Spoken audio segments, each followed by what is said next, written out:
Today I wanted to talk about a build that I figured out while experimenting with Warmind cell builds, and this is what I call the child of the Warmind, because this build is focused about generating Warmind cells nonstop.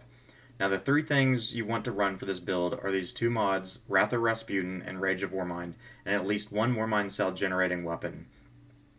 These weapons include all of the 7th Seraph weapons and now the reintroduced Escalation Protocol weapons. Some of the weapons I would like to point out first are the weapons that are currently acquirable. The 7th Seraph SMG and shotgun, and like I said, all the refreshed Escalation Protocol weapons can all be acquired this season. The 7th Seraph SMG and shotgun can be acquired from the Umbral Engrams, and the Ikelos Sniper and SMG come from the Umbral Engrams as well, while the Ikelos Hand Cannon and shotgun come from the Prophecy Dungeon. Now that you know what weapons can generate Warmind cells, let's go on with the mods. Wrath of Rasputin is a 1-cost solar mod that goes in the seasonal mod slot for either worthy armor or current arrival armor that allows solar splash damage a chance to create Warmind cells. So a few notes here is this mod actually allows you to create Warmind cells from non-Warmind cell generating weapons, as well as a few grenades. A few notable weapons that can generate Warmind cells with this mod are Xenophage, 1K Voices, Jotun, and a little less effective Polaris Lance, Sunshot, and Ace of Spades. So these are fair game to throw into this build if you would like to change it up here and there. The second mod, Rage of Warmind. This is a 5-cost mod that fits into the same armor as Wrath, so either a rival or worthy armor.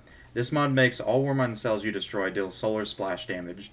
Now the key to this build is Rage of Warmind actually changes with Wrath of Rasputin. So when you destroy a Warmind cell, enemies killed by the explosion have a chance to create another Warmind cell. This part of the build only requires 3 slots to work, but can be scaled up as much as you want, using more Warmind cell mods such as Power of Rasputin or Protection of Warmind and an exotic piece.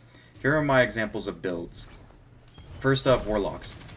I use the Ikelos SMG with Power of Rasputin, Wrath of Rasputin, Rage of Warmind, Global Reach, and Fireteam Medic. This keeps the kinetic slot and heavy slot up to you for whatever you want, and depending on the difficulty of the content, Global Reach can be swapped out for an exotic piece. But the unique aspect of the Warlock build is the Fireteam Medic, which causes a burst of healing for you and your allies near you, which, when used with middle Solar Stump Warlock, will proc Benevolent Dawn, giving you more ability cooldown. Second up, Titan. I use the 7th Seraph Officer's Revolver, which cannot be obtained anymore, but can be swapped out for the Ikelos Hand Cannon in the energy slot, Wrath, Rage, Global Reach, and Phoenix Cradle. Now the unique thing with the Titan while running the bottom Solar Stump and having Sun Warrior active, getting kills with the Warmind cell are the same thing as getting kills with weapons.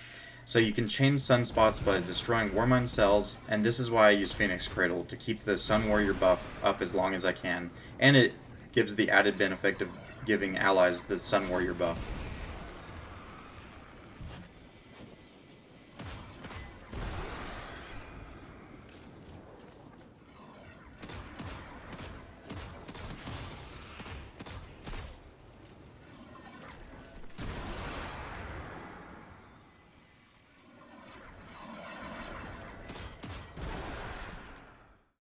Third, Hunters. I tried so many combinations with the Hunter, and the biggest problem I found with the Hunter was the Hunter grenades have a very hard time interacting with Wrath, so making Warmind cells is basically left up to the weapons you use. But beyond that, here's the build I came up with. Assassin's Cowl, Rage, Wrath, Burning Cells, and Grasp. I then paired that with the middle Solar Stump to make use of Burning Cells to proc the Burning Edge, as well as playing with fire. This lets you to keep your dodge and melee energy up pretty consistently, while also making use of Assassin's Cowl to stay invisible pretty often.